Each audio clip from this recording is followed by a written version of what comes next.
Hello and a warm welcome to the Entrepreneurial Edge. I'm Natasha Jacobs.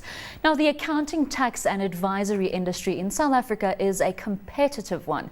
Not only do we have the traditional Big Four, we also have an array of smaller yet established firms.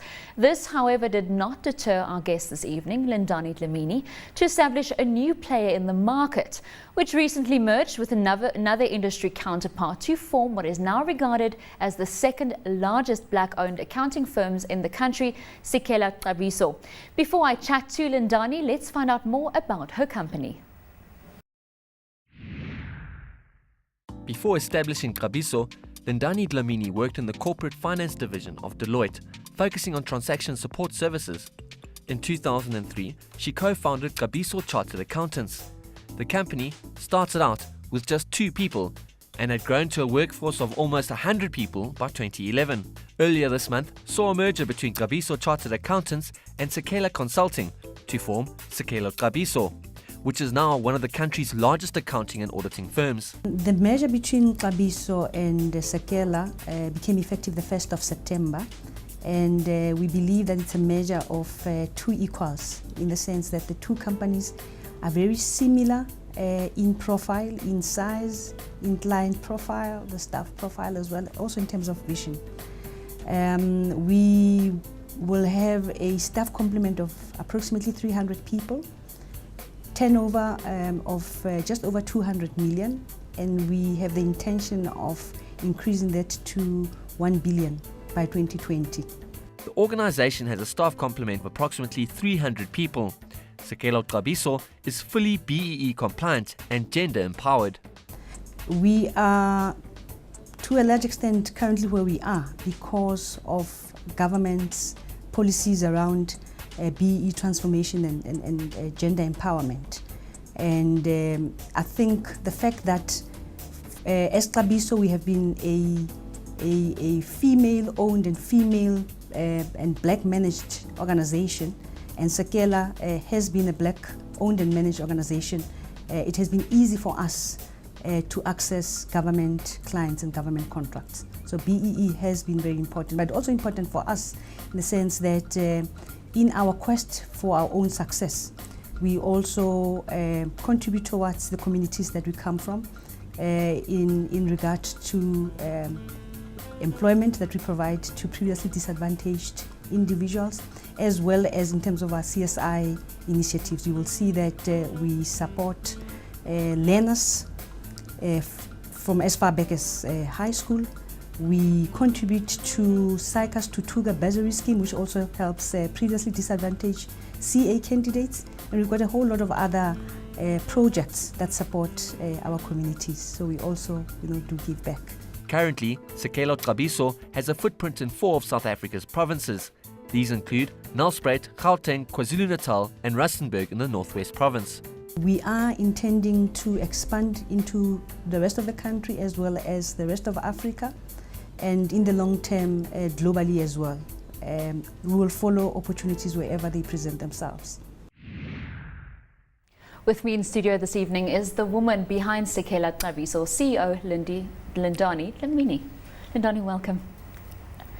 Now, before we get into the history of Xabiso and now CekelaXabiso, let's go back to those early days. You actually studied a BSc in computer science first. Yes, I did, Natasha, and that was purely because of lack of career guidance. When I got to matric, being one of the top students, I had 3 options back then. I was either going to become a doctor, a lawyer, or something else. The traditional route. The traditional route. I was very confident that I was going to get into medicine, and I was very determined to go and study at the University of Cape Town. So I only applied to 1 university, had my first choice as medicine, and then obviously when you apply to universities you have to choose 3 other options.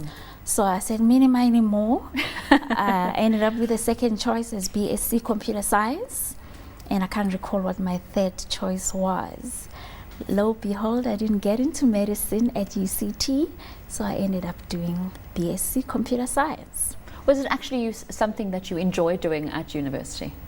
Well, once I started it, and I suppose it's just my character, once I started it, I actually quite enjoyed it.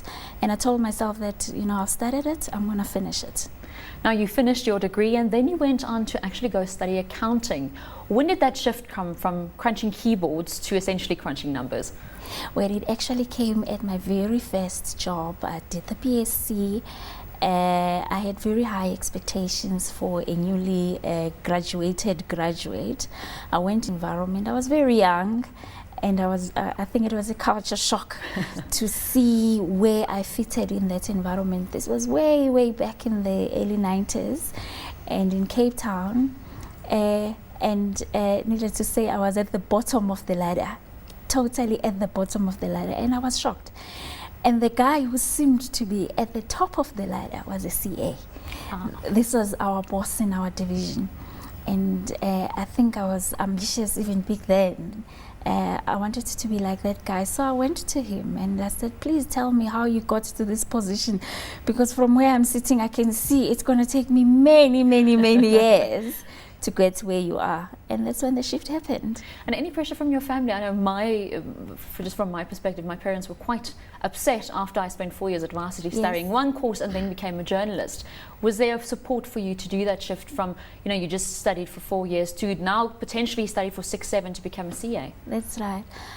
Fortunately, I was the last born child at home, so I was quite indulged. So when I went back to my parents and I said, you know, I think I've chosen the wrong career. I need to make a career change. There was a lot of support because there were no other siblings that needed to be put through school. I don't think they might have been as accepting if I had been the firstborn. So they were quite accommodating and they encouraged me to pursue my dream. So you studied, then you did your articles at the then Deloitte & Touche. That's right. Successful stint in the corporate finance division. Yes. You could have had a very successful career and built yourself up to partner within the company. Why not the decision to stay with the company? Deloitte was a fantastic organization. I got a lot of grounding, and I do believe I'm where I am because of the training that I got from Deloitte. But I've always had big dreams. And I've always wanted to make a significant contribution and a meaningful contribution.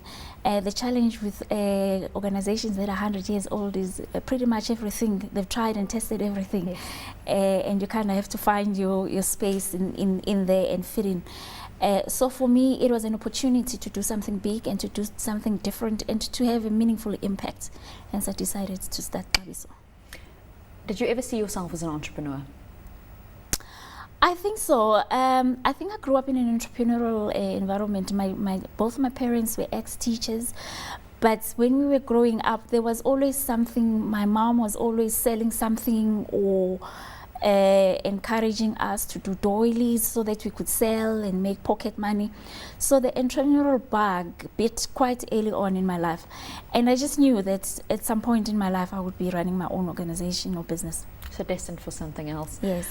Now let's take a look at the formation of Xabiso. Startup capital for any business is usually the Achilles heel. Where did the funding for those early days come from? We were very fortunate when we started in 2003. There was an organization called Umsobomvu Youth Fund. I think it's now called something else. But back then, I think they still had the funds that they had received from the demutualization of some of the big insurance companies.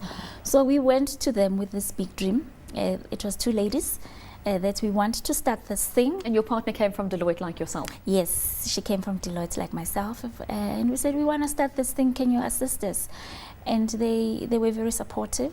Certainly they were supportive in starting up the organization. They were also supportive as we were growing the organization and our financial needs were expanding. Let's talk about growing. You started with 2, yourself and your partner, yes. Quickly grow to 60 employees. What were those early days like? What were some of the toughest challenges you had to face? Because seemingly the capital came quite easy. Yes. Well, I don't know whether it came easy or we're just good at hassling. Our profession is a skills-based profession, and it's a highly technical profession. And we compete with the well-established organizations, obviously with very deep pockets. So one of the biggest challenges that we had in the early days is actually attracting the right kind of candidates to join our organization. But I think we realized pretty early on that when people make when people make career decisions, money can only take you so far.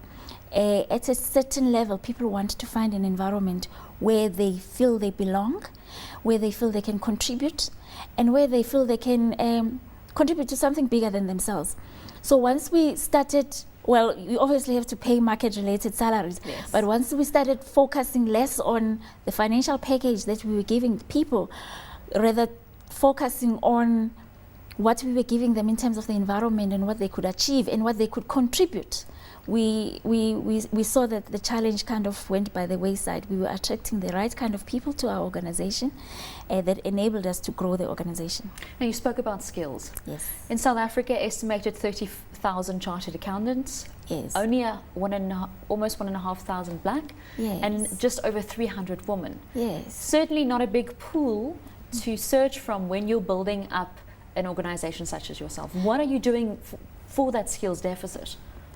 Well, there's a number of initiatives. It really is a challenge, particularly, I mean, our profession still remains very much exclusive to the traditional white male. So as an organization, we realize that, you know, you need to be very innovative in the kind of things that you do to be able to contribute to bringing black people into the profession. For instance, one of the initiatives that we've been running for a number of years, and unfortunately it takes very long to train a CA. Yes. So one of the initiatives that we've been running for a couple of years is we went back to our schools. We adopt learners from grade 10. So starting from the ground, building up. Yes, because the reality is, as early as grade 10, this profession can be closed to a child, because depending on the kind of subjects they select in their grade 10, if they don't select mathematics, for instance, they cannot pursue this career. So we went back to our schools and we adopt learners as early as grade 10. We take them through a school, and when they get to matric, we facilitate them getting bursaries and we facilitate them getting into university. And I'm proud to say that the very first batch that we started with close to 7 years ago is, I think they're doing their final year. 3 of them are doing their final year at UCT, wanting to become chartered accountants, wanting very much to come and join SekelaXabiso now. So it's a long-term investment. Internally, we encourage our people to further their studies. We support them financially, where we give bursaries to our people who want to further their studies. And we support them in other means as well, where we have extra lessons for them, and we have our staff that is already qualified being mentors to them. Well, Lindani, after the break, we'll chat more about the type of environment that you foster at SekelaXabiso.